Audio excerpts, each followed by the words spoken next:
No jantar, a ex do meu marido olhou para ele e disse: "Posso te dar um filho se você quiser, porque sua esposa não é capaz disso." Ele se virou para mim esperando silêncio. Em vez disso, sorri e sussurrei: "Siga seu coração." Na manhã seguinte, liguei para o meu advogado. Mas o que aconteceu depois disso ninguém esperava. As palavras saíram da boca de Brooklyn tão casualmente, como se ela estivesse nos oferecendo seu carro emprestado em vez de propor destruir meu casamento. "Posso te dar um filho se você quiser, porque sua esposa não é capaz disso." Ela disse isso enquanto olhava para Miles com simpatia teatral, estendendo a mão sobre a minha mesa de jantar para tocar o braço dele. Eu havia cozinhado por 3 horas. Tinha arrumado a louça do nosso casamento. Abri o vinho caro e disse a mim mesma que estava sendo madura ao receber a ex-namorada do meu marido, provando que estávamos seguras o suficiente para acolher o passado dele sem ameaças. Antes de continuar, quero agradecer por estarem aqui para testemunhar histórias de força e autopreservação. Se você acredita que as mulheres merecem dignidade e respeito em seus próprios lares, considere assinar. É gratuito e nos ajuda a alcançar outras pessoas que precisam ouvir isso. Agora, vamos ver como isso se desenrola. Eu estava errado. Não se tratava de segurança. Era uma emboscada cuidadosamente planejada e executada com perfeição, e eu havia providenciado o local. Miles não me defendeu. Esse foi o detalhe que mudou tudo. Ele não a interrompeu imediatamente nem lhe disse o quão inapropriada ela estava sendo. Em vez disso, virou-se para mim com uma expressão que não consegui decifrar, algo entre curiosidade e expectativa, esperando para ver como eu reagiria à humilhação em minha própria casa. Naquele momento congelado, todas as desculpas que eu havia dado para o comportamento dele nos últimos 6 meses ruíram. As noites longas no trabalho, os telefonemas secretos, a maneira como ele ficava animado e envolvido sempre que o nome de Brooklyn surgia em uma conversa. Não se tratava de uma amizade inocente. Era uma traição que vinha se acumulando há meses. E eu estava confiante demais ou com medo demais para reconhecer isso até que o Brooklyn me forçou a ver. Sorri para meu marido e disse 3 palavras que acabariam com nosso casamento: "Siga seu coração." Ele achou que eu estava lhe dando permissão. O que eu estava, na verdade, dando a ele era corda suficiente para se enforcar em um lugar na primeira fila para me ver pegar tudo o que ele achava que era dele. Mas para entender como acabei naquela mesa de jantar, hospedando minha própria humilhação com vinho e porcelana fina. Preciso voltar 6 meses para quando eu ainda acreditava que Miles e eu tínhamos construído algo que poderia sobreviver a qualquer coisa. De volta à época em que eu ainda era ingênua o suficiente para pensar que 14 anos de casamento significavam algo mais do que apenas uma história compartilhada e contas bancárias conjuntas. Nossa vida parecia perfeita de todos os ângulos que importavam. Para outras pessoas. Tínhamos uma casa vitoriana em Portland, que nós mesmos reformamos, passando os fins de semana removendo papel de parede e discutindo animadamente sobre cores de tinta.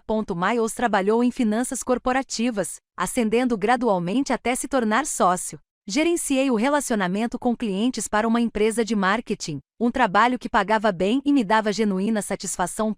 Tínhamos rotinas que funcionavam perfeitamente. Ele ia à academia antes do trabalho. Eu fazia longas caminhadas nas manhãs de domingo. Nós nos revezávamos na preparação do jantar e assistíamos a documentários juntos à noite. Amigos nos diziam regularmente o quão sólidos parecíamos. O quão raro era encontrar um casal que tivesse superado os anos difíceis e saído mais forte do outro lado. O que esses amigos não viam era o quanto daquela solidez era, na verdade, apenas silêncio. Quantas conversas deixamos de ter porque era mais fácil discutir logística do que sentimentos. Como nossa intimidade física se tornou programada e obrigatória, em vez de espontânea e desejada. Como aprendemos a existir no mesmo espaço sem realmente nos conectarmos. 2 pessoas desempenhando o papel de casal sem analisar-se. O casamento em si ainda tinha alguma substância por trás da performance. As rachaduras começaram 3 anos depois do nosso casamento, quando fui diagnosticada com endometriose grave. Lembro-me de estar sentado no consultório médico segurando a mão de Miles enquanto ela explicava nossas opções limitadas com simpatia clínica. Os tratamentos eram agressivos e não ofereciam garantias. Miles apertou meus dedos e disse que descobriríamos juntos. Que filhos não eram o único caminho para uma vida significativa. Eu acreditava nele porque precisava desesperadamente acreditar. Tentamos tratamentos de fertilidade por 18 meses brutais. Procedimentos que me deixaram hormonalmente exausta e transformaram meu corpo em um experimento científico que sempre falhava. Depois da quarta tentativa frustrada, sentamos no estacionamento da clínica e concordamos em parar de tentar. Miles disse que preferia que eu estivesse saudável e presente do que continuar perseguindo algo que talvez nunca acontecesse. Ele disse isso com tanta convicção que me senti grato em vez de culpado, aliviado em vez de inadequado.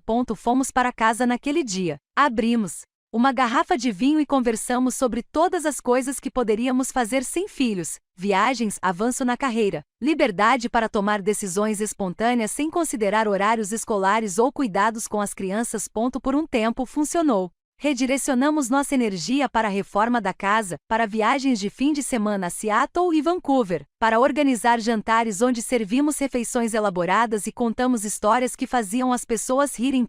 Nós nos tornamos o casal que provou que não é preciso ter filhos para ter um casamento gratificante. Mas, por baixo da adaptação superficial, algo fundamental havia mudado. A perda que vivenciamos juntos de alguma forma nos separou em vez de nos aproximar. Miles ficou mais quieto, mais distante, passando mais horas no trabalho e menos tempo envolvido em conversas que iam além do planejamento superficial. Eu me dediquei à minha carreira e às minhas amizades, preenchendo os espaços onde costumava haver intimidade com atividade e realização. Eu disse a mim mesma que isso era normal. Era assim que um casamento de longo prazo se parecia depois que a paixão inicial se transformava em algo mais maduro e estável. Ainda nos importávamos um com o outro. Ainda funcionávamos como parceiros eficazes. O amor tinha evoluído para algo mais tranquilo e menos intenso. Convenci-me de que a estabilidade não era apenas suficiente, mas, na verdade, preferível à intensidade exaustiva dos primeiros anos de relacionamento. Então Brooklyn voltou à vida de Miles e destruiu todas as mentiras confortáveis que eu estava contando a mim mesma. Ele a mencionou casualmente numa noite de março, 6 meses antes do jantar que acabaria com tudo. Ele disse que encontrou um velho amigo na inauguração de uma galeria, alguém com quem ele namorou na faculdade antes de nos conhecermos. Brooklyn havia retornado para Portland depois de anos trabalhando no exterior e estava prestando consultoria para várias empresas na cidade. Eles tinham tomado um café para relembrar os velhos tempos. Ele disse isso tão casualmente, com tanta inocência aparente, que mal demonstrei preocupação. Perguntei se eu a conhecia da faculdade e Miles disse que provavelmente não, que eles tinham terminado antes de nos conhecermos por meio de um amigo em comum no último ano. Ele a descreveu como apaixonada, mas estável, alguém que tomava decisões dramáticas e esperava que todos se adaptassem ao seu caos. Eu deveria ter prestado mais atenção em quantos detalhes ele ofereceu sem que eu pedisse. Nas semanas seguintes, o nome de Brooklyn começou a aparecer em nossas conversas com frequência cada vez maior. Ela havia recomendado um novo restaurante no centro da cidade que deveríamos experimentar. Ela estava prestando consultoria para um projeto na empresa de Miles e tinha perspectivas interessantes sobre a dinâmica do ambiente de trabalho.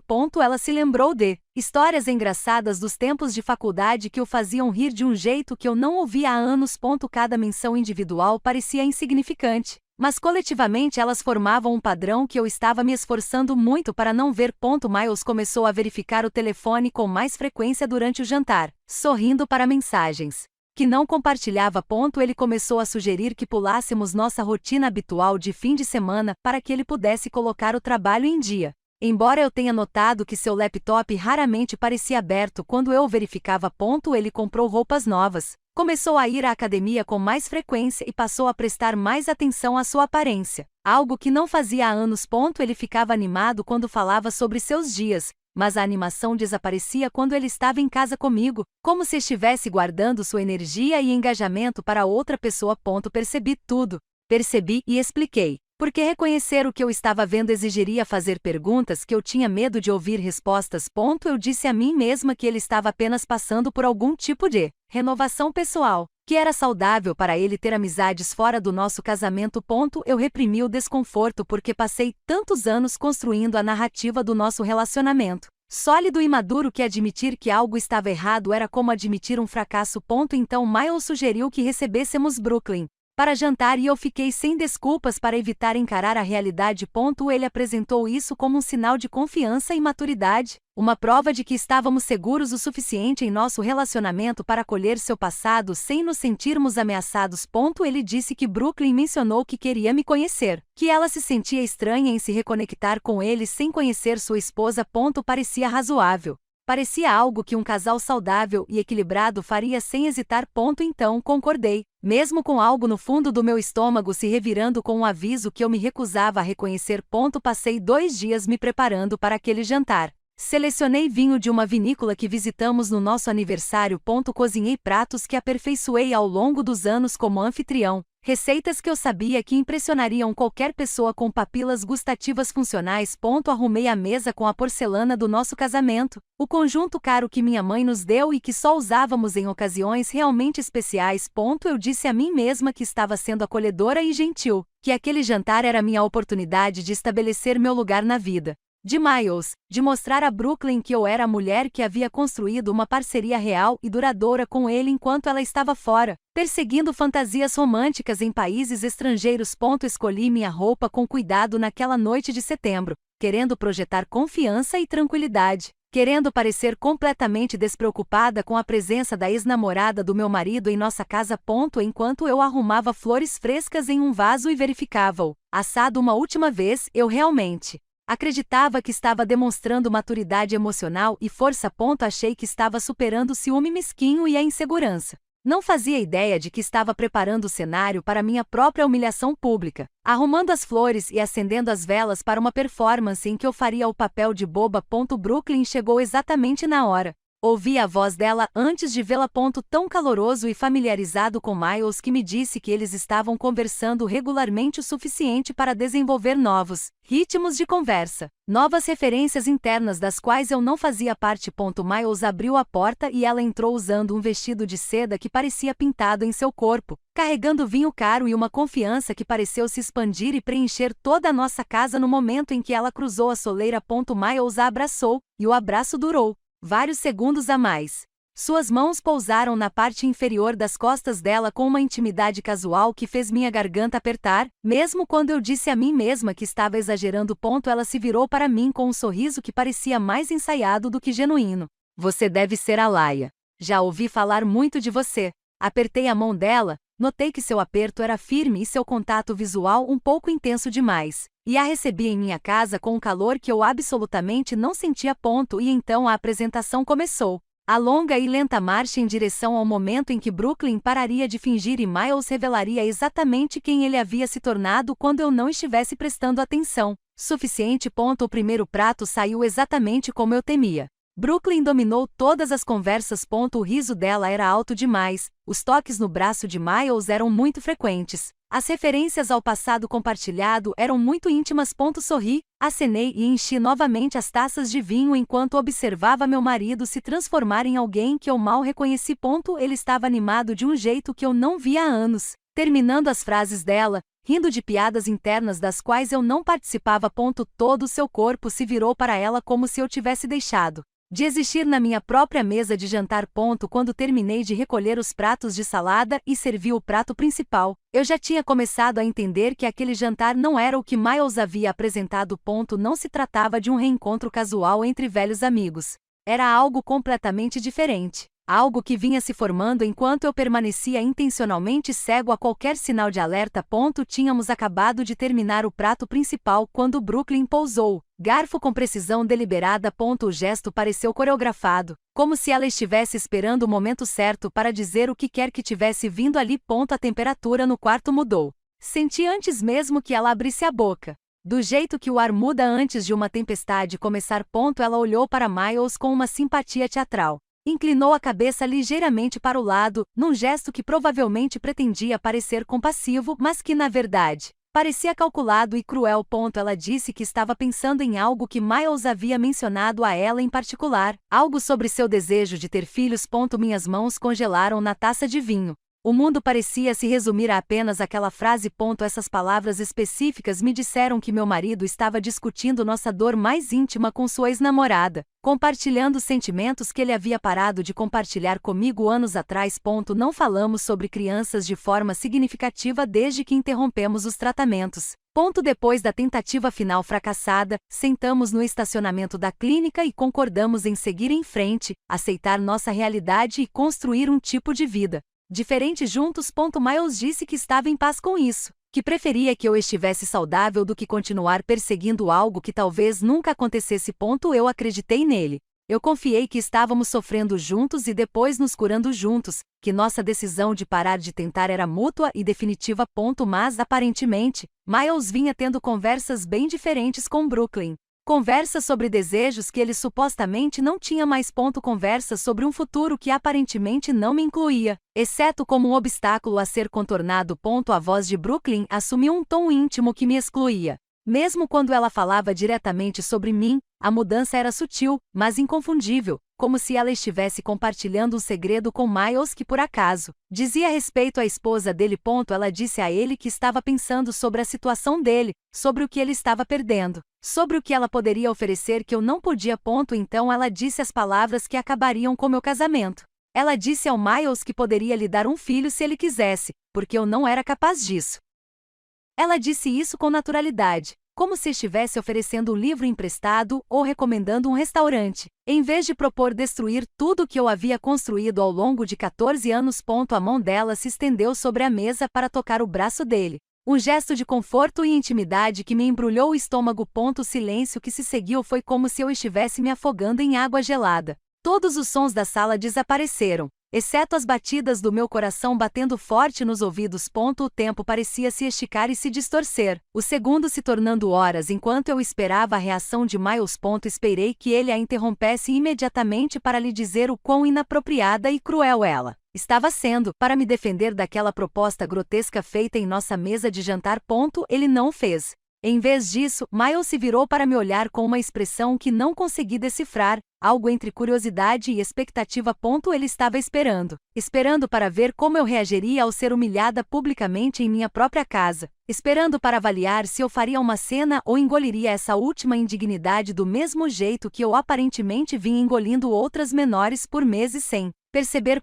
Naquele momento congelado, todas as desculpas que eu havia dado para o comportamento dele nos últimos 6 meses ruíram. As madrugadas no trabalho que eu aceitava sem questionar, os telefonemas secretos que ele atendia em outros cômodos. A maneira como ele verificava suas mensagens constantemente e sorria para a tela de um jeito que não sorria para mim há anos. As roupas novas e a atenção redobrada à sua aparência. A animação que surgia quando o nome de Brooklyn surgia numa conversa e desaparecia no momento em que estávamos sozinhos. Não se tratava de uma amizade inocente. Não se tratava de uma nostalgia inofensiva entre antigas paixões que haviam seguido em frente com suas vidas. Essa era uma traição que vinha se acumulando sistematicamente há meses e eu estava confiante demais, com muito medo ou muito empenhada em manter a ilusão do nosso casamento perfeito para reconhecer o que estava acontecendo bem na minha frente.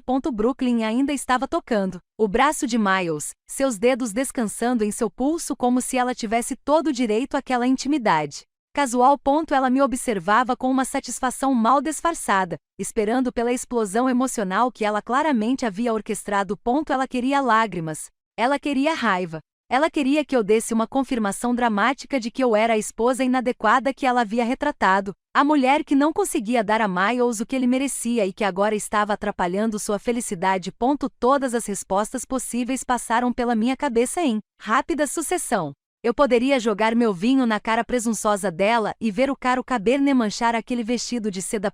Eu poderia exigir que ela saísse de casa imediatamente e nunca mais entrasse em contato com meu marido. Eu poderia gritar com Miles por sua cumplicidade nessa humilhação calculada, por discutir nossa dor particular com a mulher que agora a estava usando como arma contra mim. Mas algo mais tomou conta naquele momento, algo mais frio e calculista do que emoção crua. Olhei para o sorriso satisfeito de Brooklyn, para o jeito como ela ainda tocava o braço do meu marido, para o rosto incerto de Miles enquanto ele esperava minha reação. E eu entendi com perfeita clareza que perder o controle agora lhes daria exatamente o que eles queriam.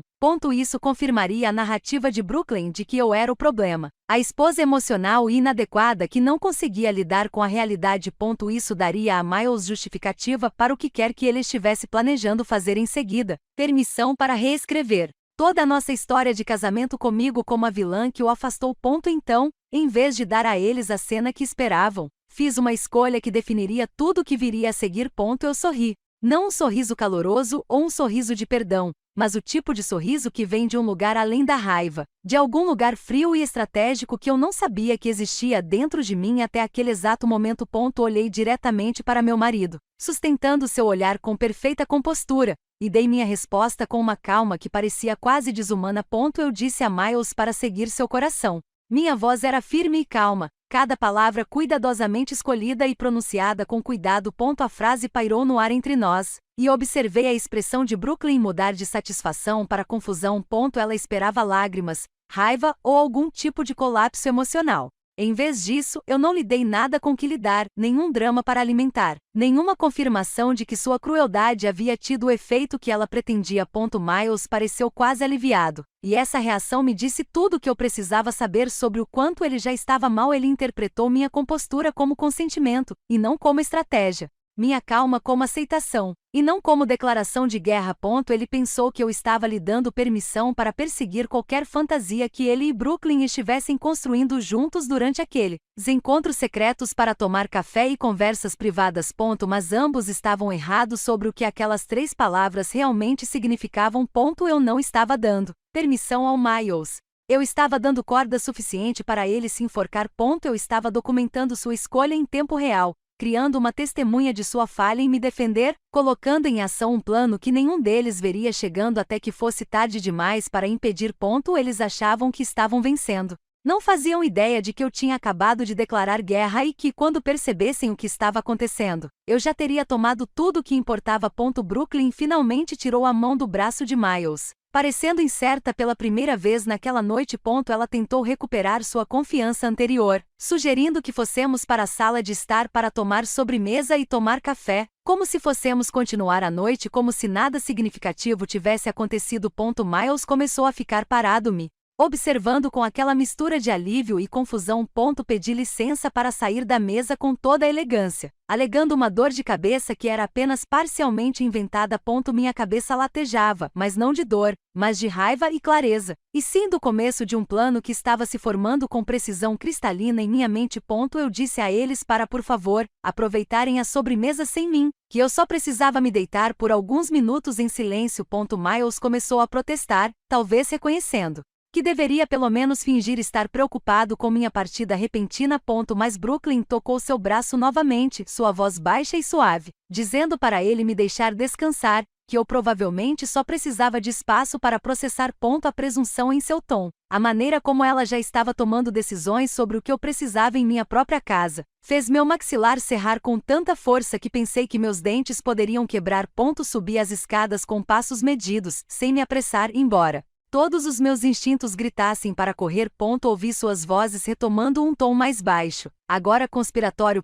Eles provavelmente estavam discutindo minha reação, analisando se eu realmente havia aceitado a proposta do Brooklyn, ou se era apenas a calmaria antes de uma tempestade tardia. Eles descobririam em breve que tipo de tempestade estava por vir. Fechei a porta do quarto atrás de mim e a tranquei com as mãos que finalmente começaram a tremer. A compostura que eu mantinha lá embaixo estava se desfazendo agora que eu estava sozinho, a adrenalina inundando meu organismo em ondas que deixavam minhas pernas instáveis. Sentei-me na beira da cama, na escuridão, ouvindo o som abafado das vozes vindas da sala de jantar. Miles e Brooklyn ainda estavam conversando, a conversa pontuada pela risada dela, o som arranhando meus nervos como pregos em vidro. Peguei meu telefone e fiquei olhando para a tela por um longo momento, com o polegar pairando sobre os contatos. O que eu estava prestes a fazer mudaria tudo. Não haveria mais volta nessa decisão. Nenhuma possibilidade de reconciliação ou de resolver as coisas.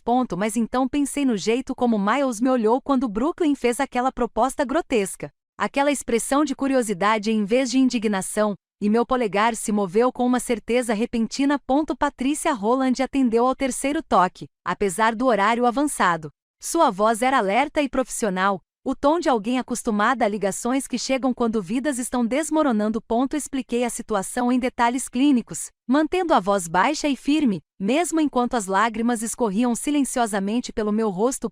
Contei a ela sobre o jantar, sobre a crueldade calculada de Brooklyn, sobre a falha de Miles em me defender. Descreve as mensagens de texto que vi nos últimos meses, aquelas que eu havia descartado como inocentes, mas agora entendia que eram blocos de construção de traição. Patrícia ouviu sem interrupção, e quando terminei, houve uma pausa que pareceu pesada de avaliação. Então ela perguntou se eu entendia o que eu estava realmente solicitando, que isso não era apenas uma preparação para o divórcio, mas uma estratégia legal abrangente, projetada para proteger meus interesses e ao mesmo tempo expor suas vulnerabilidades.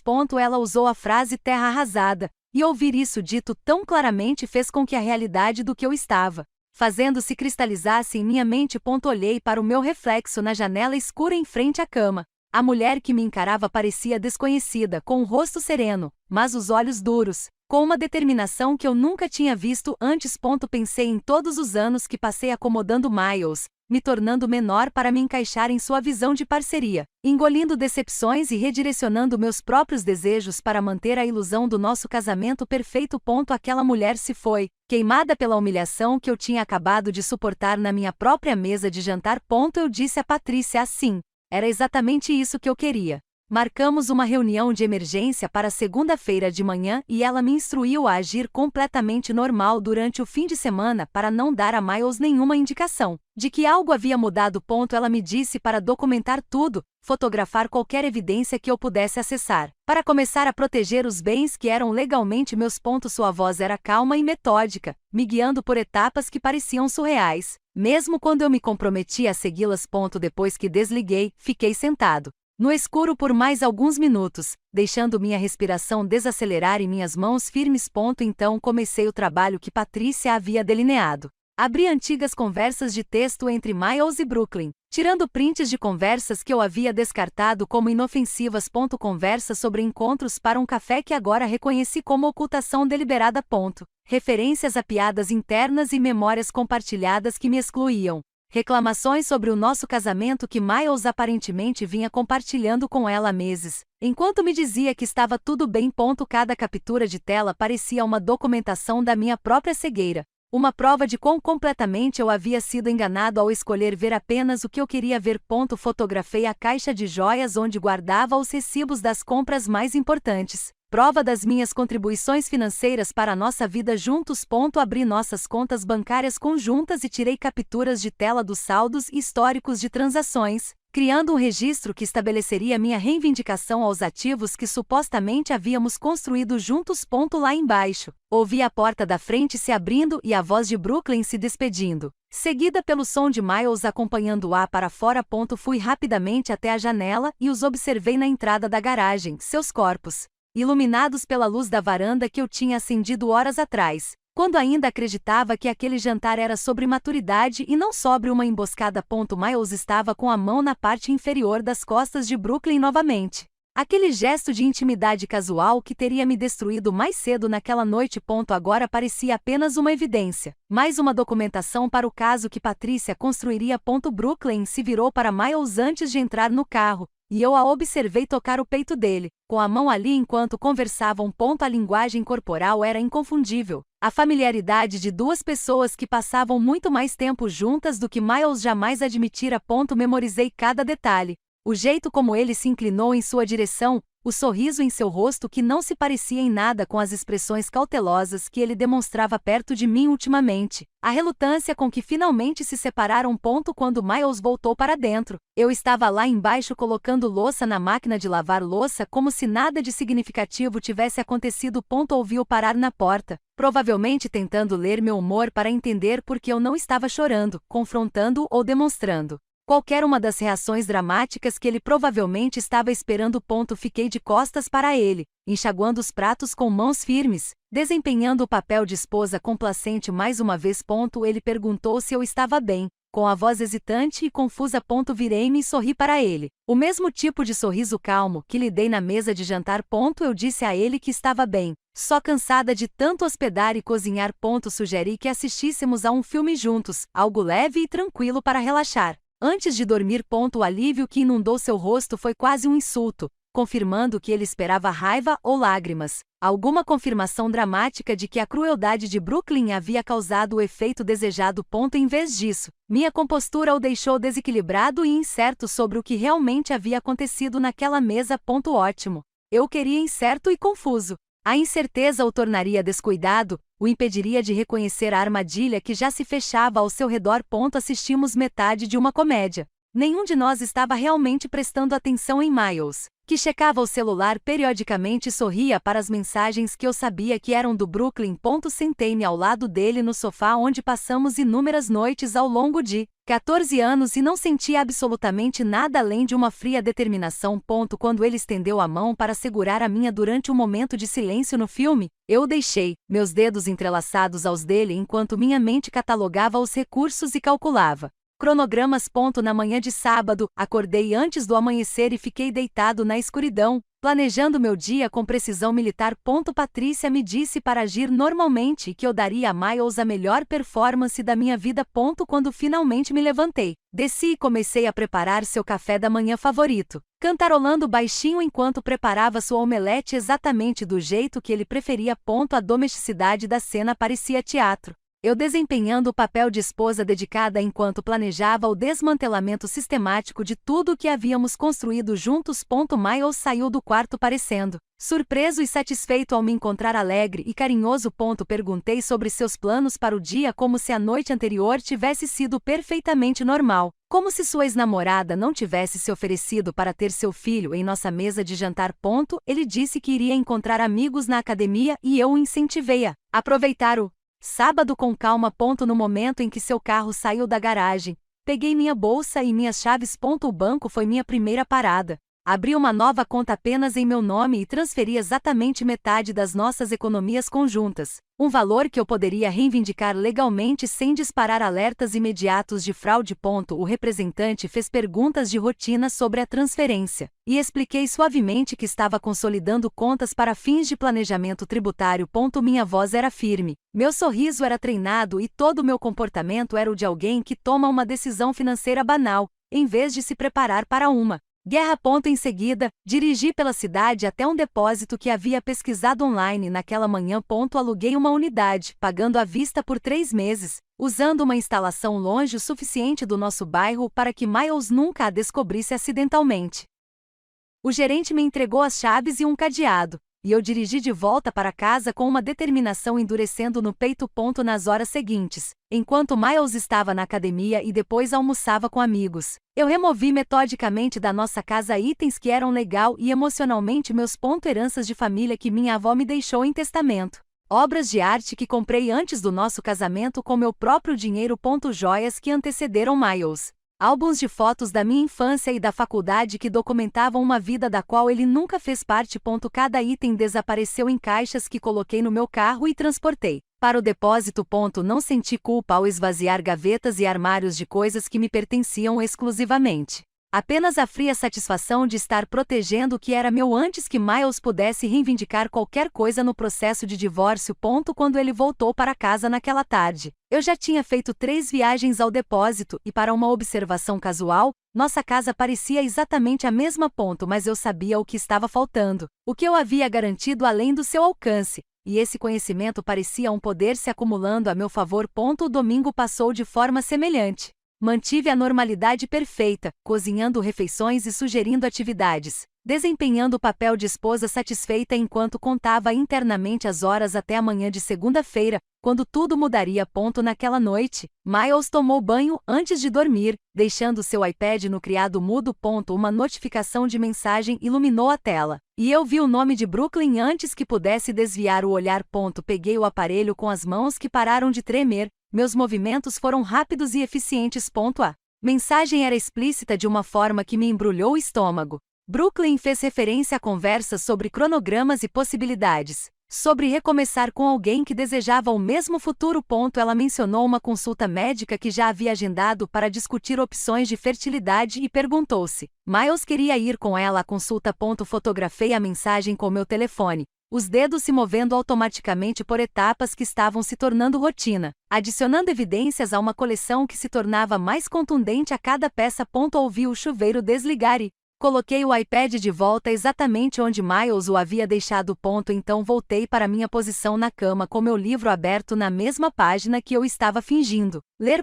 Miles saiu do banheiro e me beijou na testa. Disse que me amava com uma voz que soou sincera o suficiente para ter me enganado dias atrás. Sorri e respondi, as palavras conchas vazias que não significavam nada além de necessidade estratégica. Ele subiu na cama ao meu lado e adormeceu rapidamente, sua respiração se igualando ao ritmo que eu ouvia há 14 anos. Fiquei acordada na escuridão ao lado dele, olhando para o teto e me perguntando quantas noites ele ficou ali planejando sua traição enquanto eu dormia confiante ao lado dele. A manhã de segunda-feira chegou com um sol tão brilhante que parecia uma zombaria. Acordei antes do alarme, meu corpo já estava inundado de adrenalina, o que tornou o sono impossível. Miles ainda respirava profundamente ao meu lado, alheio ao fato de que esta seria a última manhã em que acordaria nesta cama, nesta casa, neste casamento. Saí silenciosamente e segui minha rotina matinal com precisão mecânica, cada movimento deliberado e controlado. Vesti meu terno azul marinho, aquele feito sob medida para reuniões de clientes de alto risco, aquele que me fazia parecer elegante e inabalável. Apliquei a maquiagem com mais cuidado do que o normal, querendo projetar confiança absoluta no que estava por vir. Quando me olhei no espelho do banheiro, mal reconheci a mulher que me encarava. Ela parecia calma e profissional, sem demonstrar a raiva e a mágoa que fervilhavam sob a superfície. Ótimo. Era exatamente a armadura que eu precisava hoje. Miles estava na cozinha quando desci, sentado à mesa com seu café e seu telefone. Ele mal olhou para cima quando entrei, com a atenção absorta na mensagem que estava lendo. Provavelmente Brooklyn, pensei. Provavelmente planejando o futuro deles enquanto estava sentado na casa que eu estava prestes a recuperar. Contei a ele que tinha um compromisso cedo no centro da cidade, mantendo uma voz casual e leve. Ele assentiu distraidamente e disse algo sobre ter tido um dia agitado. Fui até ele e lhe dei um beijo de despedida, um breve toque de lábios que foi como fechar um livro que eu nunca mais abriria. Ele sorriu para mim, completamente alheio ao fato de que nunca mais me veria olhar para ele com algo parecido com afeição. O caminho até o escritório de Patrícia foi surreal, como se eu estivesse me observando de fora do meu corpo. A cidade despertava ao meu redor. Pessoas indo para o trabalho e para a escola, vivendo suas manhãs normais de segunda-feira, enquanto toda a minha existência estava prestes a se transformar. Estacionei na garagem embaixo do prédio de Patrícia e peguei o elevador até o 12º andar, meus saltos batendo no mármore a cada passo. Patrícia estava esperando em sua sala de conferências com documentos espalhados sobre a mesa como planos de batalha. Ela me contou que trabalhou durante o fim de semana, garantindo que cada detalhe estivesse perfeito e que cada vulnerabilidade na posição de Miles fosse exposta. O pedido de divórcio foi abrangente e devastador. Descreveu a cronologia do seu caso emocional com Brooklyn, documentado por meio de mensagens de texto e e-mails que eu havia fornecido. Ele detalhava as contribuições financeiras que eu havia feito para a nossa casa, provando que a casa havia sido comprada principalmente com minha herança e melhorada com bônus da minha carreira. Ele estabeleceu minhas contas separadas e ativos independentes, pintando um quadro de autonomia financeira que seria essencial na divisão de ativos. Mas a verdadeira obra-prima foi a ordem de restrição que Patrícia havia elaborado. Ela explicou que, embora a crueldade emocional fosse mais difícil de provar do que a violência física, as circunstâncias daquele jantar criaram um caso convincente para a inflição intencional de dano emocional. A proposta de Brooklyn foi feita na minha própria casa, na minha própria mesa, explorando minha conhecida infertilidade em um ato calculado de humilhação. A falha de Miles em me defender ou encerrar a proposta demonstrou imediatamente sua cumplicidade. As mensagens de texto que enviei para minha irmã imediatamente após o jantar, descrevendo minha angústia e choque, forneceram documentação contemporânea do dano infligido. Patrícia também incluiu evidências da comunicação contínua entre Miles e Brooklyn, as discussões de planejamento e cronograma que provaram que este não foi um momento espontâneo de mau julgamento, mas parte de uma traição sustentada. A ordem de restrição exigiria que Miles desocupasse nossa casa, Imediatamente mantivesse uma distância de pelo menos 150 metros de mim enquanto aguarda uma audiência formal. Isso o impediria de acessar a casa, de entrar em contato comigo diretamente e de controlar qualquer parte da narrativa sobre o que estava acontecendo. Assinei cada documento com mão firme, minha assinatura aparecendo repetidamente em papéis que desmantelariam 14 anos de casamento em questão de horas. Patrícia me observou atentamente, provavelmente avaliando se eu poderia desmoronar ou mudar de ideia naquele momento final, mas não senti nada além de fria determinação e alívio por finalmente estar agindo em vez de aceitar passivamente a traição. Patrícia explicou o cronograma com precisão militar. Os documentos seriam arquivados eletronicamente até o meio-dia, garantindo que estivessem oficialmente registrados antes mesmo que Miles soubesse o que estava acontecendo. Um oficial de justiça os entregaria a Miles em seu escritório às 14h30. O momento era proposital. Servi-lo no trabalho significava que ele estaria cercado de colegas, incapaz de reagir com a raiva ou a manipulação que poderia empregar em particular. Isso significava que ele não teria oportunidade de correr para casa e me confrontar antes que a ordem de restrição entrasse em vigor. Isso significava que a primeira coisa que ele experimentaria seria a humilhação pública. Uma pequena amostra do que ele havia permitido que Brooklyn me infligisse. Saí do escritório de Patrícia às 10 horas e dirigi até uma cafeteria, onde fiquei sentado por horas, incapaz de me concentrar em nada além de olhar para o relógio. Ao meio-dia, Patrícia me mandou uma mensagem dizendo que o processo estava concluído. Às 2h15, ela confirmou que o oficial de justiça estava em posição. Exatamente às 2h30, meu telefone começou a tocar. O nome de Miles apareceu na tela várias vezes. Observei-o zumbir contra a mesa, imaginando seu rosto enquanto lia a petição de divórcio e a ordem de restrição. Sua confusão se transformou em choque, depois em pânico quando ele percebeu o que estava acontecendo. Depois que a quinta chamada foi para o correio de voz, bloqueei o número dele.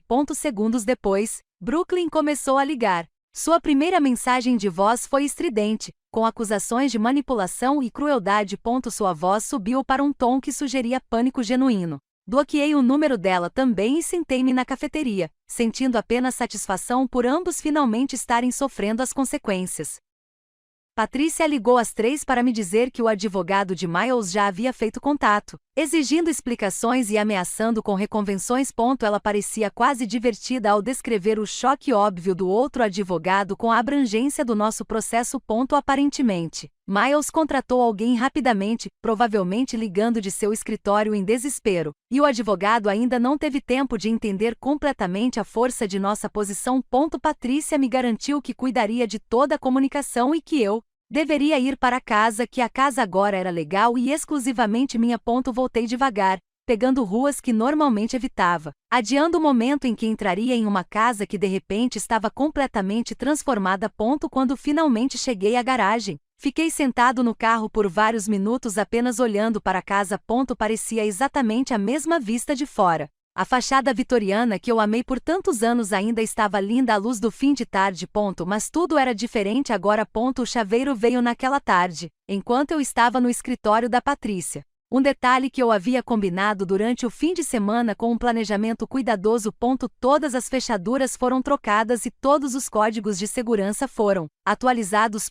Eu também providenciei a instalação de câmeras em todas as entradas. Sistemas discretos que registrariam qualquer tentativa de Miles de acessar a propriedade. Entrei pela porta da frente com minha nova chave e senti a diferença. Imediatamente.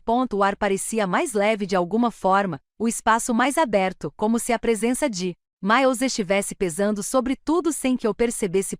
Na garagem, encontrei as caixas que havia embalado na noite de domingo, depois que Miles adormeceu. Suas roupas, itens pessoais, seu laptop e livros. Tudo que era clara e exclusivamente seu. Tudo cuidadosamente organizado e empilhado. Deixei para ele tudo o que ele precisaria para construir uma vida em outro lugar, mas nada que fosse meu ou que tivéssemos construído juntos com meu dinheiro. Os móveis permaneceram. Os equipamentos de cozinha permaneceram. A arte, os livros e os pequenos objetos que faziam desta casa um lar. Tudo ficou porque tudo era meu.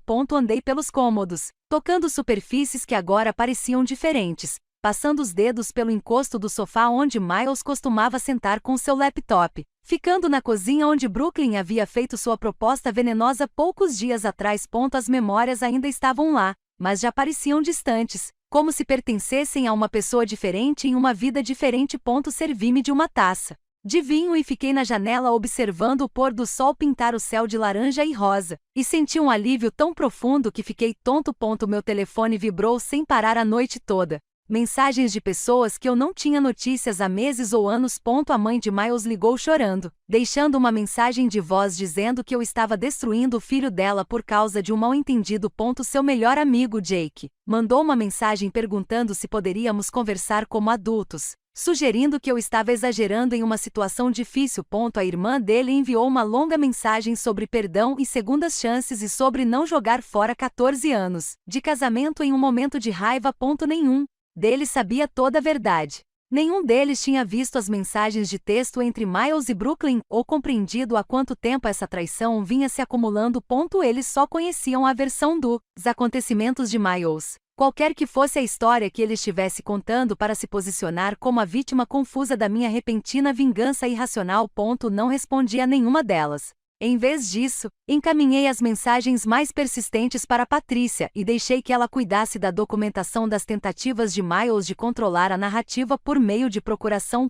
À meia-noite, eu já tinha recebido mensagens de 17 pessoas diferentes, todas variações do mesmo tema: como eu deveria ser mais compreensiva, mais tolerante, mais disposta a resolver as coisas em vez de tomar medidas tão drásticas. Mas nenhum deles perguntou o que realmente tinha acontecido naquele jantar. Nenhum deles questionou por que Miles não me defendeu quando Brooklyn me humilhou sobre minha infertilidade. Nenhum deles parecia considerar que talvez, apenas talvez, eu tivesse boas razões para as escolhas que estava fazendo. Desliguei meu telefone e subi para o quarto que agora era todo meu. Dormi profundamente naquela primeira noite sozinho em casa, um sono sem sonhos que parecia que meu corpo finalmente estava liberando a tensão que vinha segurando há meses. Quando acordei na terça-feira de manhã, o silêncio parecia diferente de antes. Não solitário ou perturbador, mas tranquilo de uma forma que me fez perceber quanto estresse ambiental estava preenchendo aquele espaço sem que eu percebesse conscientemente. Fiz café e sentei-me à mesa da cozinha, observando a luz da manhã entrar pelas janelas. E pela primeira vez em muito tempo, não senti pressão para estar em lugar nenhum ou representar qualquer versão específica de mim mesmo para o benefício de qualquer outra pessoa. Aquela paz frágil durou exatamente 3 horas. A campainha tocou pouco depois das 10, insistente e repetida de uma forma que sugeria que quem estava ali não tinha intenção de ir embora. Verifiquei a câmera do meu celular e vi minha irmã mais nova, Carmen, parada na varanda, transferindo o peso do corpo de um pé para o outro, claramente agitada. Eu ainda não tinha contado a ela sobre o pedido de divórcio, apenas sobre o jantar em si, através das mensagens de texto que enviei em tempo real naquela noite. Essas mensagens se tornaram parte das evidências de Patrícia, documentação da minha angústia imediata que ajudou a estabelecer o dano emocional que Brooklyn havia infligido. Abri a porta e Carmen praticamente me empurrou para dentro de casa. Seu rosto estava pálido e suas mãos agarravam o celular como se contivesse evidências de algum crime. Ela disse que precisava me contar algo que estava escondendo de mim, algo que deveria ter me contado semanas atrás, mas não sabia como lidar. As palavras saíram rapidamente, misturadas com desculpas e justificativas, e tive que pedir para ela ir mais devagar e começar do começo. 6 semanas atrás, Carmen disse que estava no centro da cidade encontrando uma amiga para almoçar quando viu Miles Brooklyn sentados juntos em uma cafeteria. Ela os notou pela janela enquanto passava, e algo na linguagem corporal deles a fez parar. Eles estavam sentados muito próximos, inclinando-se um em direção ao outro na pequena mesa de uma forma que sugeria intimidade em vez de amizade casual. Brooklyn estava rindo de algo que Miles disse, com a mão apoiada no braço dele. E Miles tinha aquela expressão animada que eu notava aparecer com mais frequência quando ele falava sobre seus dias longe de casa. Carmen disse que presumiu que fosse inocente na época que eu devia saber sobre isso, que Miles provavelmente estava apenas reencontrando um velho amigo, do jeito que ele descreveu quando Brooklyn reapareceu em sua vida. Mas olhando para trás agora, com o contexto do que aconteceu no jantar, ela percebeu que a interação deles não parecia a de velhos amigos se reconectando.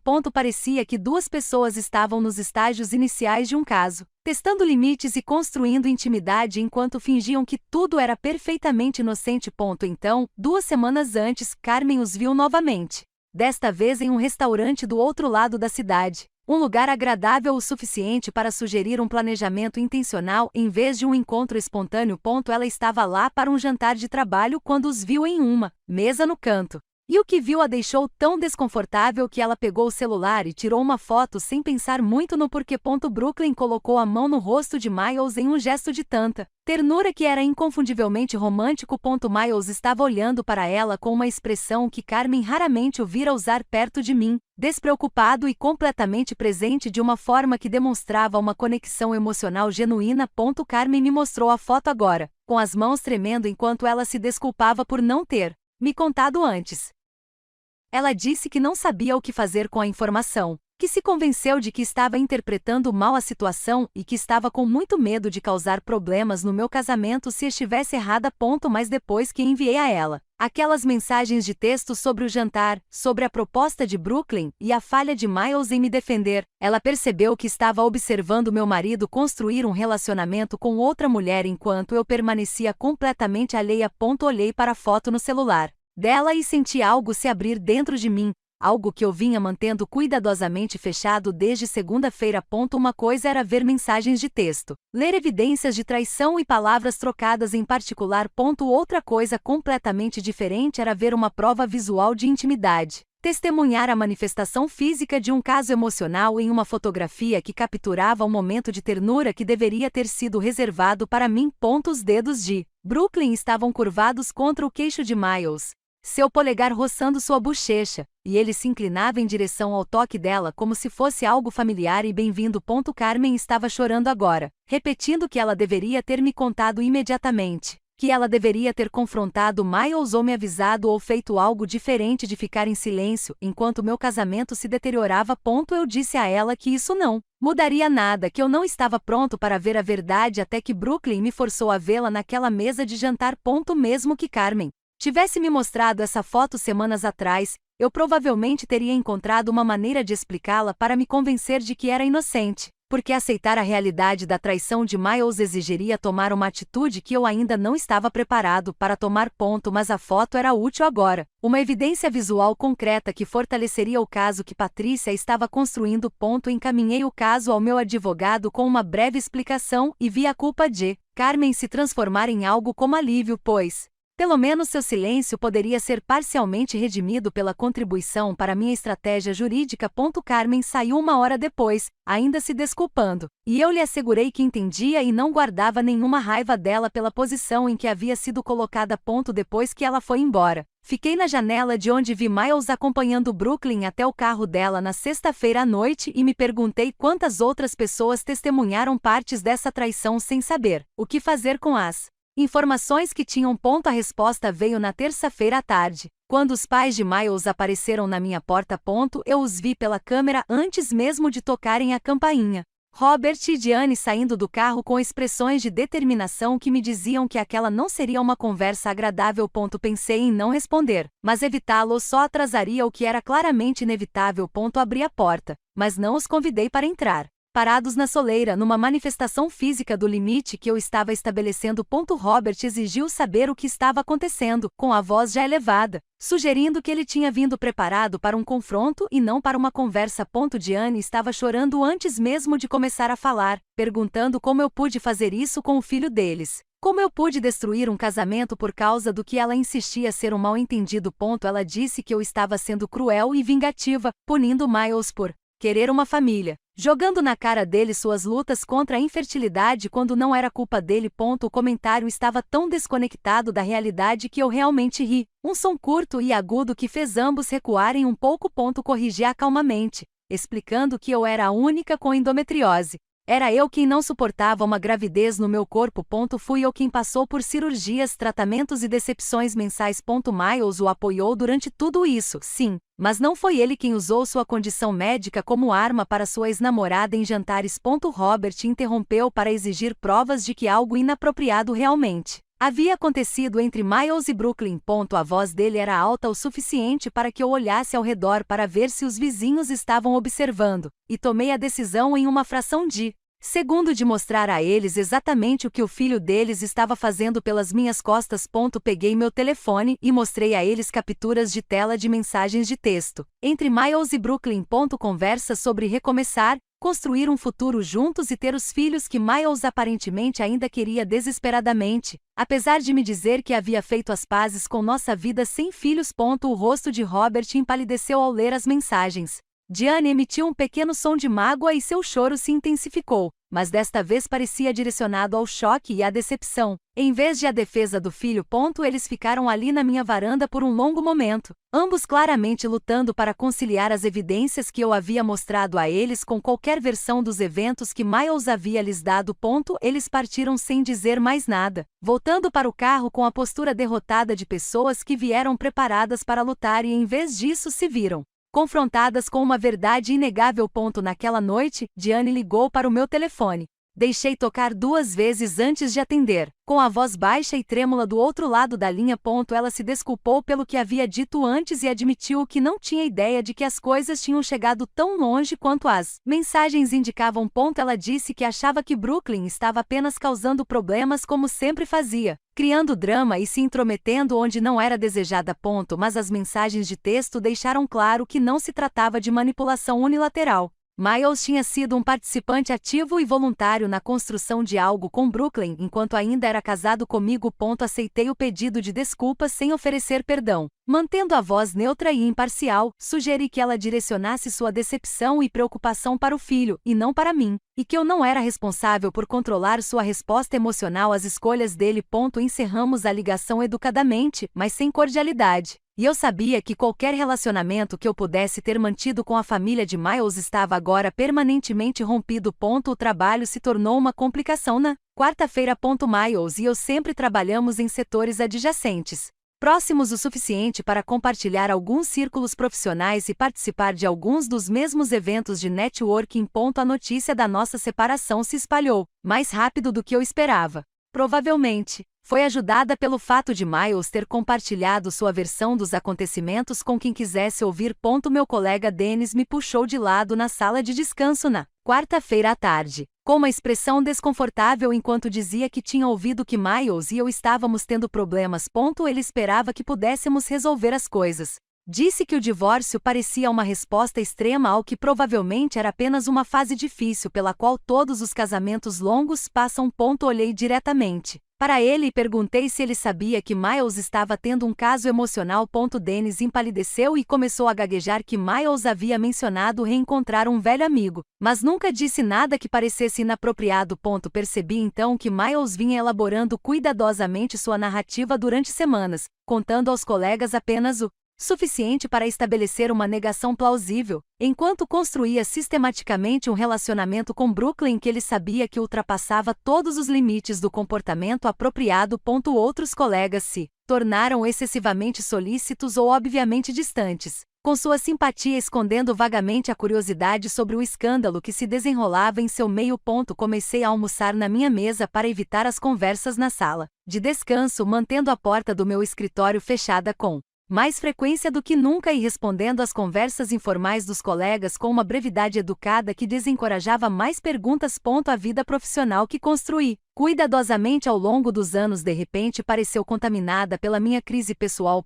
Cada interação era influenciada pelo conhecimento de que as pessoas estavam falando sobre mim quando eu não estava presente, criando narrativas sobre meu casamento e minhas escolhas com base em informações incompletas e em qualquer versão dos eventos que Miles estava distribuindo por meio de sua própria rede de contatos.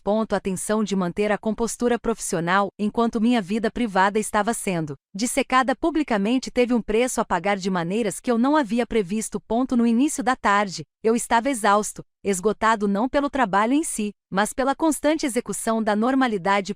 Na quinta-feira à noite, fiquei grato quando Patrícia ligou para agendar nossa sessão de preparação para a audiência de ordem de restrição, o que me deu algo concreto para focar além das fofocas que circulavam no meu local de trabalho. Na sexta-feira de manhã, cheguei ao consultório de Patrícia e descobri que ela havia trazido uma consultora, uma terapeuta chamada doutora Sarah Winters, especializada em casos de abuso emocional. Patrícia explicou que o Dr. Winters nos ajudaria a estruturar meu depoimento de uma forma que repercutisse no juiz, que deixasse claro o dano psicológico causado pela proposta de Brooklyn e pela falha de Miles em me defender. Eu não tinha pensado no que aconteceu naquele jantar, pois o abuso se concentrou principalmente nos aspectos de traição e humilhação. Mas quando o Dr. Winters começou a fazer perguntas, comecei a entender como a estrutura terapêutica poderia fortalecer nossa posição legal. O Dr. Winters me pediu para descrever a evolução do meu casamento. Não apenas os momentos dramáticos, mas as mudanças graduais que ocorreram ao longo de meses e anos. Ela queria saber quando eu notei pela primeira vez que Miles estava se distanciando. Quando a intimidade passou de espontânea para obrigatória. Quando as conversas passaram de uma conexão genuína para uma coordenação logística. Eu me vi descrevendo padrões que eu não havia reconhecido conscientemente até que fui forçado a articulá-los em voz alta. Miles parou de me perguntar sobre meu trabalho em algum momento do ano passado.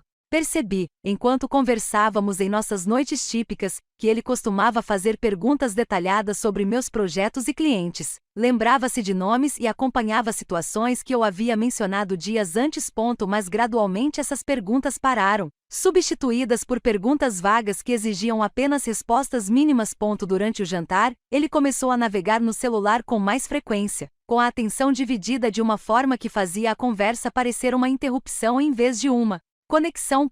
Quando eu tentava envolvê-lo em discussões sobre qualquer coisa além da logística doméstica, ele ficava irritado, provocando brigas por pequenas coisas, como se estivesse procurando motivos para ficar irritado comigo. O Dr. Winters assentiu enquanto eu descrevia essas mudanças, explicando que os assuntos emocionais geralmente seguiam esse padrão. O cônjuge infiel começa a reescrever a história do casamento em sua mente, retroativamente classificando seu parceiro como inadequado para justificar a atração que se desenvolve em outro lugar.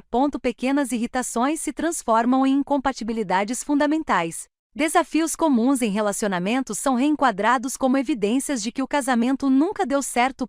Era um processo psicológico que permitia que o parceiro traidor se sentisse menos culpado por suas escolhas, dizendo a si mesmo que não estava fazendo nada de errado porque o relacionamento já estava rompido. Ouvir meu casamento ser dissecado clinicamente foi doloroso.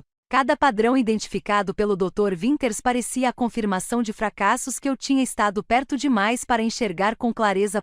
Mas também me deu clareza e linguagem para experiências que eu havia descartado como evolução normal de um relacionamento.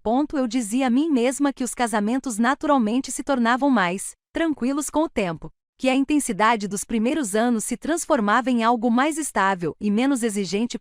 Mas o que eu estava realmente vivenciando era Miles se desconectando emocionalmente de mim sistematicamente enquanto construía uma conexão com outra pessoa. Patrícia gravou toda a nossa sessão de preparação e a transcreveu, criando um documento que orientaria meu depoimento quando eu subisse ao banco das testemunhas. Ela explicou que, sob pressão no tribunal, com Miles sentado à minha frente e seu advogado, fazendo perguntas desafiadoras, seria fácil ficar nervoso ou esquecer detalhes importantes. Ter essa narrativa estruturada me ajudaria a manter o foco e garantiria que eu apresentasse a história de forma coerente e convincente. Passamos horas analisando possíveis perguntas que o advogado de Miles poderia fazer, praticando respostas honestas, mas estratégicas, que reconhecessem complicações sem prejudicar minha posição. O Dr. Winters me orientou a manter a compostura caso o questionamento se tornasse agressivo ou se houvesse tentativas de me retratar como vingativo ou instável. Quando saí do consultório de Patrícia na sexta-feira à tarde, eu me sentia o mais preparado possível, embora o nó de ansiedade no meu estômago não tivesse diminuído. Naquele fim de semana, o advogado de Miles entrou com sua reconvenção, e Patrícia a encaminhou para mim na manhã de sábado com uma breve nota dizendo que precisávamos discutir o assunto.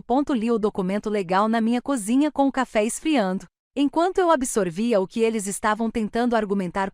De acordo com a versão dos acontecimentos de Miles, eu havia exagerado completamente na reação a uma conversa inofensiva durante o jantar, interpretando erroneamente a oferta compassiva de Brooklyn de nos ajudar a ter filhos como algum tipo de crueldade calculada. A petição alegava que Miles ficou chocado com minha resposta extrema, que ele estava tentando processar a proposta inesperada de Brooklyn quando eu sorri e disse a ele para seguir seu coração, o que ele interpretou como minha bênção para considerar todas as opções para o nosso futuro.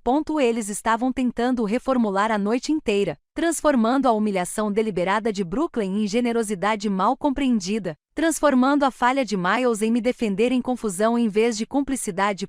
A petição incluía referências de caráter dos colegas de Miles, descrevendo-o como um marido dedicado que frequentemente falava com carinho sobre sua esposa. Incluía depoimentos de seus pais afirmando que nunca tinham testemunhado qualquer comportamento inapropriado entre Miles e Brooklyn, que seu filho havia mencionado ter reconectado com um velho amigo, mas nada que sugerisse interesse romântico. Ler a versão deles da realidade fez minhas mãos tremerem de raiva tão intensa que tive que largar as páginas e ir embora antes de terminar.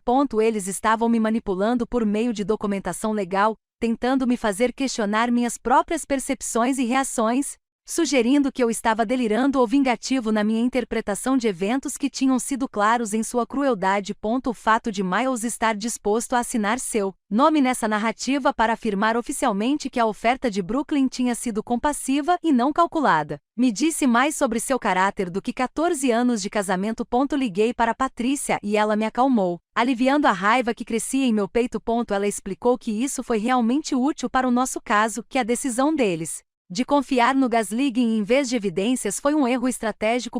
Tínhamos mensagens de texto provando que Miles e Brooklyn planejavam o futuro juntos há meses. Tínhamos uma fotografia de Carmen mostrando a intimidade física entre eles. Tivemos uma postagem da própria Brooklyn nas redes sociais sugerindo que ela se via como a parceira legítima que Miles merecia. O advogado de Miles aparentemente subestimou tanto a documentação que eu havia reunido quanto a capacidade do juiz de perceber a manipulação óbvia. Segunda-feira trouxe um acontecimento inesperado. Recebi uma ligação de um número desconhecido no final da tarde e atendi hesitante, meio que esperando outra tentativa da família ou dos amigos de Miles de me contatar. Em vez disso, a mulher do outro lado da linha se identificou como Vanessa Hartley, explicando que ela tinha sido colega de quarto de Brooklyn na faculdade e que permaneceu amiga dela até cerca de 2 anos atrás. Ela disse que tinha ouvido falar da situação por meio de contatos mútuos, que a notícia do divórcio e da ordem de restrição havia se espalhado pelo círculo social deles e que precisava me contar algo importante sobre a história do Brooklyn. Vanessa explicou que o que Brooklyn fez comigo não foi um lapso de julgamento isolado, mas parte de um padrão que ela observou ao longo de anos de amizade. Na faculdade, Brooklyn tinha como alvo o namorado de uma amiga, primeiro fazendo amizade com a namorada, ganhando sua confiança e descobrindo detalhes íntimos sobre o relacionamento deles. Então Brooklyn sistematicamente minou esse relacionamento enquanto se posicionava como a amiga solidária que realmente entendia o que o namorado precisava.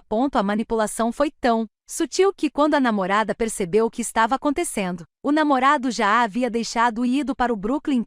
Esse relacionamento durou exatamente 3 meses antes de Brooklyn ficar entediada e partir para outra pessoa, deixando um rastro de destruição e sem nenhum remorso aparente. Vanessa disse que terminou a amizade delas por causa daquele incidente, enojada com a crueldade calculada de Brooklyn e sua completa incapacidade de assumir a responsabilidade pelo mal que causou. Mas ela observou de longe enquanto Brooklyn repetia variações desse padrão nos anos seguintes. Sempre mirando em homens em relacionamentos já estabelecidos, sempre se apresentando como alguém que oferece algo que o parceiro atual não pode oferecer. Sempre apresentando sua interferência como algo nobre ou compassivo, em vez de predatório. Ouvi o relato de Vanessa com crescente reconhecimento de quão perfeitamente ele descrevia o que Brooklyn tinha feito comigo. O convite para jantar que Miles apresentou como maduro e confiante foi, na verdade, a jogada inicial de Brooklyn. Sua maneira de avaliar as vulnerabilidades do nosso casamento, que ela poderia explorar mais tarde. Sua proposta de dar um bebê a Miles não foi uma crueldade espontânea, mas uma estratégia calculada, criada para se posicionar como a solução para os problemas que ela ajudou a criar ao encorajar a insatisfação de Miles com nossa vida sem filhos. Vanessa se ofereceu para fornecer uma declaração por escrito sobre o padrão de comportamento de Brooklyn, ou até mesmo testemunhar pessoalmente se isso ajudasse meu caso. Imediatamente a conectei com Patrícia, sabendo que ter uma testemunha que pudesse falar sobre a história do Brooklyn destruiria qualquer argumento de que sua proposta de jantar havia sido inocente ou bem-intencionada. Não se tratava de generosidade mal compreendida. Tratava-se de manipulação praticada por alguém que havia refinado sua técnica ao longo de anos, visando relacionamentos vulneráveis. Na noite anterior à audiência, foi impossível dormir. Andei pela casa às 3 da manhã, sem conseguir acalmar a mente o suficiente para dormir. A audiência estava marcada para as 9, dali a apenas 6 horas. E meus pensamentos não paravam de girar em torno de tudo que poderia dar errado. De todas as maneiras possíveis, o advogado de Miles poderia distorcer a narrativa ou me fazer parecer irracional. Toquei as paredes enquanto atravessava salas que guardavam 14 anos de memórias. Algumas lindas e outras dolorosas. Todos eles agora pertenciam a uma versão da minha vida que estava acabando. Independentemente de eu estar pronto ou não. Fiquei na cozinha onde Brooklyn tinha feito sua proposta e tentei lembrar exatamente como me senti naquele momento. Tentei me apegar à clareza da raiva e da traição que havia motivado todas as minhas decisões desde então. Eu precisava dessa clareza amanhã quando enfrentei Miles no tribunal, quando seu advogado tentou me fazer duvidar de minhas próprias percepções e reações. Fiz um chá que não bebi e observei o céu clarear gradualmente pela janela. E quando meu alarme tocou às 6, eu já estava acordado há tanto tempo que o som parecia quase irrelevante. Vesti o mesmo terno azul marinho que usará no escritório de Patrícia. Uma armadura que me fazia parecer calmo e profissional, mesmo com as mãos tremendo ao abotoar os botões. Cheguei ao tribunal 40 minutos mais cedo e sentei no meu carro ensaiando o depoimento que havia praticado com o Dr. Winters, lembrando-me de respirar com firmeza e manter a compostura, não importando quais perguntas fossem feitas ou quais versões da realidade fossem apresentadas. O tribunal era menor do que eu imaginava, mais parecido com uma sala de conferências do que com os espaços dramáticos que eu tinha visto em programas de televisão e filmes. Não havia júri nem bancada de juízes, apenas uma sala de audiências prática com iluminação fluorescente que fazia tudo parecer um pouco desbotado e institucional. Miles já estava lá quando Patrícia e eu entramos, sentado no lado oposto com seu advogado, um homem chamado Richard Brennan, que tinha a reputação de usar táticas agressivas em casos de direito de família. Miles estava com uma aparência horrível. Seu terno estava amassado, seu rosto abatido, com olheiras que sugeriam que ele tinha dormido tão mal quanto eu. Quando nossos olhares se encontraram do outro lado da sala, ele desviou o olhar rapidamente, e sentiu uma estranha mistura de satisfação e tristeza ao vê-lo reduzido a esse estado. Uma parte de mim amava esse homem há 14 anos. Essa parte ainda existia em algum lugar dentro de mim, lamentando a perda, mesmo enquanto o resto de mim permanecia focado em vencer a batalha que ele nos havia forçado a enfrentar. O juiz Morrison entrou e todos nos levantamos. A formalidade do gesto soou estranhamente teatral, dada a natureza íntima do que estávamos prestes a discutir. Ela era uma mulher de 60 e poucos anos, com cabelos grisalhos presos em um coque prático e uma expressão que sugeria que ela já havia presenciado inúmeras variações de disfunção conjugal e não estava nada impressionada com a maioria delas. Ela revisou as petições em silêncio por vários minutos enquanto esperávamos. O único som na sala era o farfalhar silencioso de papéis e o zumbido do sistema de ventilação. Patrícia apresentou nosso caso primeiro. Construímos a narrativa metodicamente a partir do primeiro contato entre Miles e Brooklyn durante o jantar que pôs fim ao nosso casamento. Ela apresentou as mensagens de texto trocadas entre eles como prova, lendo trechos selecionados em voz alta, o que tornou o caso emocional inegável. Observei o rosto de Miles ficar cada vez mais pálido à medida que suas conversas privadas eram expostas em processos legais, e sua versão cuidadosamente construída de amizade inocente desmoronava sob o peso de suas próprias palavras escritas. Quando Patrícia me chamou para testemunhar, caminhei até o banco das testemunhas com minha narrativa preparada clara em minha mente. Descreve o jantar em detalhes cuidadosos, explicando como Brooklyn fez sua proposta com crueldade calculada e como Miles não conseguiu me defender nem rejeitar a oferta grotesca imediatamente. Falei sobre meu histórico médico com endometriose, sobre os tratamentos e cirurgias, e sobre a dor que supostamente compartilhamos por não termos filhos. Expliquei o quão devastador foi descobrir que Miles estava discutindo essa dor particular com Brooklyn, usando isso como justificativa para manter um relacionamento com ela pelas minhas costas. Minha voz permaneceu firme durante todo o depoimento, e vi a expressão do juiz Morrison mudar de uma avaliação neutra para algo que parecia simpatia enquanto eu descrevia o que tinha acontecido naquela mesa. Quando Patrícia perguntou como eu havia reagido à proposta de Brooklyn, expliquei que havia dito a Miles para seguir seu coração, que eu havia escolhido a calma em vez do confronto, porque perder o controle teria dado a eles exatamente a reação que queriam. A juíza fez uma anotação em seu bloco, e eu sabia que aquele detalhe havia sido captado da maneira que Patrícia pretendia, demonstrando que minha compostura havia sido estratégica e não indicativa de aceitação. O advogado de Miles me interrogou com perguntas elaboradas para me retratar como vingativo e exagerado. Mas Patrícia me preparou bem para cada linha de ataque. Quando Brennan sugeriu que eu tinha interpretado mal a oferta de Brooklyn como maliciosa quando na verdade era compassiva, eu calmamente apontei que me oferecer para ter o filho do marido de outra mulher não era compaixão por nenhuma definição razoável. Quando ele insinuou que eu estava usando a ordem de restrição como uma arma tática em processos de divórcio, expliquei que uma mulher que tinha acabado de ser humilhada por sua infertilidade em sua própria casa tinha todo o direito de se proteger de mais contato com as pessoas que tinham infligido esse dano. Então Miles subiu ao banco das testemunhas e ouvi seu advogado tentar salvar uma narrativa que já estava desmoronando. Miles testemunhou que a oferta de Brooklyn havia sido inapropriada, mas não maliciosa, que ele ficou chocado e ficou em silêncio, em vez de ser cúmplice da minha humilhação. Ele alegou que as mensagens de texto foram tiradas do contexto, que ele estava desabafando suas frustrações com uma velha amiga, mas nunca considerou seriamente me deixar por ela.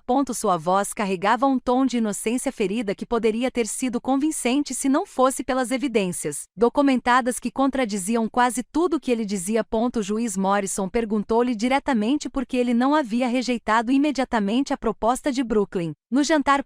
Miles tropeçou em uma resposta sobre ter sido pego de surpresa e não querer fazer uma cena, mas sua explicação soou fraca até para os meus ouvidos. O juiz então perguntou por que ele estava se encontrando secretamente com Brooklyn há meses se a amizade deles era tão inocente quanto ele alegava. Miles disse que não pensava nisso como algo secreto, apenas privado, porque sabia que eu me sentia desconfortável com seus relacionamentos passados. A contradição era óbvia. Se a amizade fosse inocente, por que meu desconforto exigiria privacidade em vez de transparência? Seu depoimento piorou ainda mais com o questionamento contínuo, com contradições se acumulando enquanto ele tentava manter uma aparência de inocência, enquanto as evidências mostravam padrões claros de comportamento emocional. Observei-o lutar e senti algo que não esperava. Não satisfação ou vingança, mas uma sensação vazia de desperdício. Este homem com quem passei 14 anos estava disposto a mentir sob juramento em vez de assumir a responsabilidade por suas escolhas. E essa realidade parecia pior que a traição em si. Durante o recreio, enquanto Patrícia revisava suas anotações e Miles conversava com seu advogado em tom baixo e urgente, Brooklyn cometeu o erro catastrófico de aparecer. Eu a vi entrar na galeria pelas portas do tribunal, usando um vestido que parecia deliberadamente provocativo para um processo legal e uma expressão de retidão desafiadora que sugeria que ela acreditava ser a heroína e não a vilã daquela história. O tribunal foi retomado e estávamos na metade de mais depoimentos quando Brooklyn aparentemente não conseguiu mais se conter. Ela se levantou na galeria e começou a gritar sobre como eu estava punindo Miles por querer uma família. Como eu estava usando minha infertilidade como arma para me fazer de vítima. Como ela só estava tentando nos ajudar a encontrar uma solução para os nossos problemas. Sua voz se elevava a cada acusação. Seu rosto ficou vermelho de indignação, o que sugeria que ela realmente acreditava em sua própria narrativa. O martelo do juiz Morrison caiu com um estalo que silenciou o tribunal instantaneamente. A voz do juiz Morrison interrompeu o discurso de Brooklyn com a autoridade de alguém que passou décadas lidando com perturbações no tribunal e esgotou toda a paciência para explosões dramáticas. Ela disse a Brooklyn, em uma linguagem que não deixava espaço para interpretação, que esta audiência não era sobre planejamento familiar, direitos reprodutivos ou qualquer outra justificativa que Brooklyn estava tentando construir. Tratava-se de respeito e crueldade, e de um homem que permitiu que sua esposa fosse humilhada publicamente em sua própria casa por alguém com quem ele mantinha um caso emocional há meses. O rosto de Brooklyn passou de indignação e justiça para choque enquanto o juiz Morrison continuava falando. O juiz estendeu a ordem de restrição para incluir a própria Brooklyn, proibindo-a de entrar em contato comigo ou com Miles por um período mínimo de 6 meses. Brooklyn começou a protestar e 2 oficiais de justiça se aproximaram de sua posição na galeria com expressões que sugeriam que não tolerariam mais perturbações. Ela foi escoltada para fora do tribunal, ainda tentando se explicar, com a voz sumindo conforme as portas se fechavam atrás dela. Observei Miles fechar os olhos enquanto Brooklyn era removida. E naquele gesto, vi todo o peso do seu erro finalmente se refletindo. A catastrófica falta de autoconsciência de sua ex-namorada havia acabado com qualquer simpatia que um juiz pudesse ter por sua posição. Patrícia chamou minha atenção e deu um breve sorriso, um breve reconhecimento de que tínhamos acabado de testemunhar a oposição demolir seu próprio caso de forma mais eficaz do que qualquer argumento que poderíamos ter feito. A juíza Morrison fez um breve intervalo para analisar as evidências. Uma última vez antes de proferir sua decisão. Sentei-me no corredor com Patrícia. Nenhuma de nós falou, ambas entendendo que o resultado não estava mais em dúvida. 20 minutos depois, fomos chamados de volta ao tribunal, e a juíza Morrison proferiu sua decisão com uma eficiência que sugeriu que ela não via razão para prolongar o processo quando as evidências eram tão claras. Ela estendeu a ordem de restrição por 6 meses. Ela me concedeu o uso exclusivo da casa conjugal com base em documentação que comprovava que ela havia sido comprada principalmente com minha herança e melhorada com meus rendimentos. Ela disse que uma divisão preliminar de ativos me favoreceu muito, reconhecendo minhas contribuições financeiras e o padrão de engano que Miles havia adotado enquanto construía seu relacionamento com Brooklyn. Do tribunal, ela afirmou que, embora casos emocionais não fossem legalmente equivalentes ao adultério físico em nosso estado, as evidências mostravam um padrão sustentado de engano e desrespeito que havia criado um ambiente emocionalmente inseguro, justificando a ordem de proteção. O juiz Morrison observou especificamente que minha decisão de responder calmamente no jantar, em vez de violência ou colapso emocional, demonstrou contenção e não aceitação. Ela disse: minhas ações legais subsequentes foram uma autoproteção apropriada, e não uma reação exagerada e vingativa, uma caracterização que validou tudo o que eu vinha tentando articular desde aquela sexta-feira à noite. O advogado de Miles tentou se opor, mas o juiz o interrompeu, dizendo que as evidências falavam com clareza suficiente para que ela não tivesse interesse em reconsiderar os padrões básicos de decência humana no casamento. Ao sair daquele tribunal, senti-me fisicamente mais leve, como se um peso que eu carregava há meses finalmente tivesse sido tirado dos meus ombros.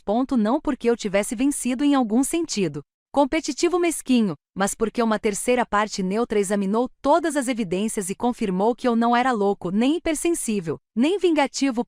Eu tinha sido genuinamente traído. Eu tinha reagido adequadamente, e o sistema jurídico reconheceu essa verdade fundamental. Os meses seguintes foram consumidos por negociações de acordo que o advogado de Miles continuou tentando reabrir, apesar de não ter nenhuma influência para justificar melhores termos. Patrícia construiu um caso hermético, e cada evidência que enviamos foi documentada e verificável de forma independente. Miles fez várias tentativas de entrar em contato comigo por meio de intermediários, enviando mensagens por meio de amigos em comum e familiares, escrevendo cartas que chegaram ao escritório de Patrícia expressando arrependimento e pedindo oportunidades para se explicar. Todas as cartas seguiam padrões semelhantes. Miles alegou que nunca teve a intenção de me machucar, que Brooklyn o manipulou fazendo-o acreditar que a conexão deles era algo mais significativo do que realmente era, e que agora ele percebia que havia cometido erros catastróficos de julgamento.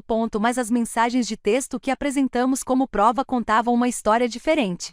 Suas conversas com Brooklyn começaram meses antes do jantar e progrediram sistematicamente de reminiscências nostálgicas para interesse romântico e, finalmente, para o planejamento explícito de um futuro juntos. Se ele tinha a intenção de colocar esses planos em prática ou não, tornou-se irrelevante depois que ele falhou em me defender quando Brooklyn usou nossa dor privada e humilhação pública como arma. O acordo final veio 4 meses após o pedido inicial. Fiquei com a casa, a maior parte dos nossos bens conjuntos, com base em provas documentais das minhas contribuições financeiras, e algo muito mais valioso do que qualquer bem material, mantive minha dignidade e meu senso de identidade intactos, recusando-me a ser diminuída pela traição ou derrotada pelo processo de me livrar de um casamento que havia se tornado tóxico. Miles partiu com seus pertences pessoais, seus arrependimentos crescentes e danos à reputação que o acompanharam por nossos círculos profissionais e sociais compartilhados de maneiras que provavelmente lhe custaram mais do que qualquer acordo financeiro. Ouvi de conhecidos em comum que Miles Brooklyn tentaram dar continuidade ao relacionamento que vinham planejando durante aqueles meses de encontros secretos e trocas de mensagens de texto. A realidade da conexão deles aparentemente não conseguia sustentar a fantasia que eles haviam construído, enquanto ela permanecesse proibida e hipotética. O relacionamento deles durou aproximadamente 6 semanas após o divórcio ser finalizado, antes de ruir sob o peso de problemas reais de compatibilidade e expectativas não atendidas, provando que o que eles compartilhavam era paixão, e não a conexão profunda que Brooklyn havia demonstrado durante sua proposta de casamento na mesa de jantar. Após o divórcio, concentrei minha energia em reconstruir relacionamentos que haviam se atrofiado durante a lenta deterioração do meu casamento. Carmen e eu passamos um tempo juntas de uma forma que não conseguíamos desde antes do meu casamento, e ela me disse honestamente que tinha me visto encolher ao longo dos anos com Miles. Eu estava ficando cada vez mais quieta e acomodada, perdendo partes da minha personalidade e interesse em manter a paz em um relacionamento que nunca foi realmente pacífico, apenas cada vez mais silencioso, à medida que parávamos de nos comunicar sobre qualquer coisa que importasse. Minha amiga da faculdade, Raquel, organizou um jantar com nosso antigo grupo de amigas. Mulheres das quais eu havia me afastado gradualmente, à medida que investia mais energia no meu casamento e menos em amizades que antes eram centrais para minha identidade. Eles me receberam de volta sem julgamentos ou perguntas extensas sobre o que havia acontecido. Aceitaram meu retorno ao círculo deles como algo natural, em vez de me tratarem como alguém danificado que precisava de um tratamento cuidadoso. Conversamos sobre o divórcio, mas também sobre carreira, planos de viagem e projetos criativos. E percebi o quanto eu havia me isolado ao fazer do meu casamento o princípio organizador central de toda a minha vida. Meu relacionamento com a família de Miles continuou complicado de maneiras que optei por não resolver. Diane enviou um cartão vários meses depois que o divórcio foi finalizado, pedindo desculpas por sua reação inicial e expressando esperança de que eu pudesse eventualmente perdoar Miles, mesmo que a reconciliação fosse impossível. Respondi agradecendo pelo pedido de desculpas, mas explicando claramente que o perdão da minha parte não criava nenhuma obrigação de contato contínuo. Desejei que Miles reconstruísse sua vida, mas não tinha interesse em manter relacionamentos com seus familiares no futuro. A narrativa pública do Brooklyn se desenrolou espetacularmente de maneiras que observei à distância, sem envolvimento direto. O depoimento de Vanessa sobre o padrão histórico do Brooklyn de perseguir homens em relacionamentos estabelecidos foi apresentado como parte de nossos procedimentos judiciais. E de alguma forma trechos desse depoimento começaram a circular pela nossa extensa rede social. Pessoas que inicialmente se sentiram simpáticas às postagens de Brooklyn nas redes sociais sobre seguir o coração e criar uma conexão autêntica começaram a questionar se ela havia orquestrado deliberadamente a destruição do meu casamento em vez de tropeçar em uma situação infeliz. Vários conhecidos em comum entraram em contato comigo para dizer que se distanciaram do Brooklyn depois de saberem o contexto completo do que aconteceu naquele jantar. Brooklyn publicou uma longa explicação defensiva, alegando que ela só estava tentando ajudar Miles a ter acesso à vida familiar que ele merecia. Mas a seção de comentários se tornou hostil quando as pessoas apontaram que se oferecer para ter o filho do marido de outra mulher representava sabotagem e não assistência. Ela acabou deletando todas as suas contas de redes sociais depois que alguém criou um tópico detalhado documentando seu histórico de perseguição a homens indisponíveis. E ouvi dizer que ela havia se mudado para uma cidade diferente para escapar das consequências sociais de suas escolhas. Não senti nenhuma satisfação especial em testemunhar a destruição social do Brooklyn, apenas um reconhecimento sombrio de que ações eventualmente geram consequências, e ela estava finalmente vivenciando os resultados naturais de um comportamento que aparentemente adotou por anos sem enfrentar uma responsabilização significativa. Agora estou sentada na minha casa, verdadeira e completamente minha em todos os sentidos. E o silêncio que preenche estes cômodos me traz paz, em vez de solidão. Redecorei lenta e deliberadamente, substituindo móveis que carregavam muitas lembranças de Miles, pintando paredes com cores que escolhi, sem fazer concessões ou levar em consideração as preferências de outras pessoas. O quarto, onde uma vez chorei sobre tratamentos de infertilidade, foi transformado em um santuário pessoal decorado em tons que acalmam em vez de lembrar. A sala de jantar onde Brooklyn apresentou sua proposta venenosa foi completamente reinventada. Mesa nova, cadeiras estofadas e iluminação diferente que muda toda a atmosfera do espaço. Recuperei isso dessa memória e agora organizo jantares que parecem alegres, em vez de performáticos. Refeições onde o riso surge facilmente e a conversa flui naturalmente entre pessoas que realmente se importam umas com as outras. Às vezes, penso naquele jantar com algo próximo da gratidão, por mais estranho que isso pareça. Brooklyn achou que estava oferecendo a Miles algo que eu não podia oferecer. Mas o que ela realmente me deu foi uma clareza perfeita sobre com quem eu havia me casado e o que ele estava disposto a tolerar. Miles pensou que minha resposta calma significava aceitação e permissão, mas na verdade era uma declaração de guerra que ele não reconheceu até já ter perdido tudo o que importava. O elemento mais doce da minha vitória não foi o acordo financeiro nem a manutenção da casa, embora ambos tenham trazido satisfação. Foi ver Miles perceber, tarde demais, que havia trocado 14 anos de parceria genuína com alguém que o amava por uma fantasia que desmoronou imediatamente ao entrar em contato com a realidade. Aprendi que seguir seu coração continua sendo um excelente conselho, mas somente quando seu coração mantém conexão com o cérebro funcional. Miles seguiu seu coração direto para o desastre. Eu segui o meu para a liberdade, mas somente depois de garantir que ele estivesse pensando claramente nas consequências e implicações a longo prazo. Essa distinção me transformou de uma vítima em potencial em alguém que saiu da traição mais forte e mais certo sobre o que mereço e aceitarei nos relacionamentos futuros. Se essa história de justiça estratégica e poder reconquistado fez você agarrar sua cadeira, clique em curtir agora mesmo. Minha parte favorita foi quando Laia calmamente disse a Miles para seguir seu coração naquela mesa de jantar, sabendo que ela já havia declarado guerra. Qual foi o seu momento favorito nesta história de vingança? Deixe sua opinião nos comentários abaixo. Quer mais histórias de traição, vingança e justiça doce? Inscreva-se e ative o sininho de notificações para nunca mais perder outra história poderosa como esta.